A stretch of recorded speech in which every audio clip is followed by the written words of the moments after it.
awukho umuntu engawungeni la kaKumi. Ikamalinga ngihleli khona nje kuma ikaMaduma ikaBayede awukho.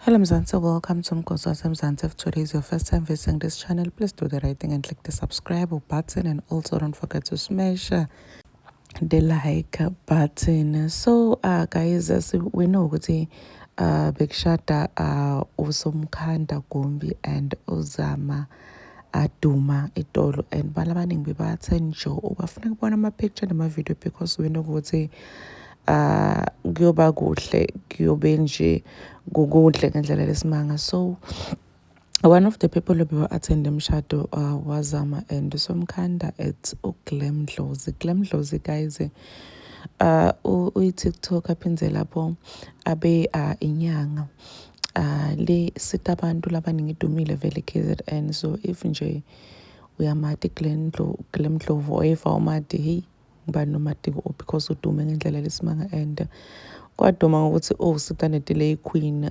kokuthi tithole madodsalana imali but asikho lapho. So she attended that wedding Itolo and usikhombise emakhaya ibafati abaGumbi uBayede uNombuso and uZama. Guess what? uZama already mama khe lendlu yakhe lenshasha lethiwele yena, and people are saying ukuthi gele when is a win.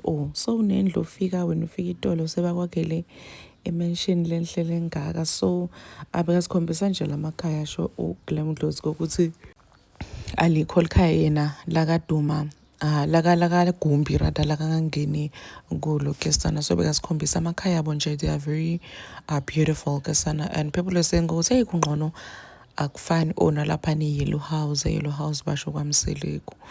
So what we noticed ukuthi uGumbi ngazuthi abafati bakho bakhela egqekeni leli-1 kunendlu yaBayede esayidini, kunendlu yaNombuso esayidini, then kunendlu yaZama esayidini, and tonke dinhle ngendlela lesimanga. Please do comment what you think below down in the comment section. Don't forget to hit the notification bell.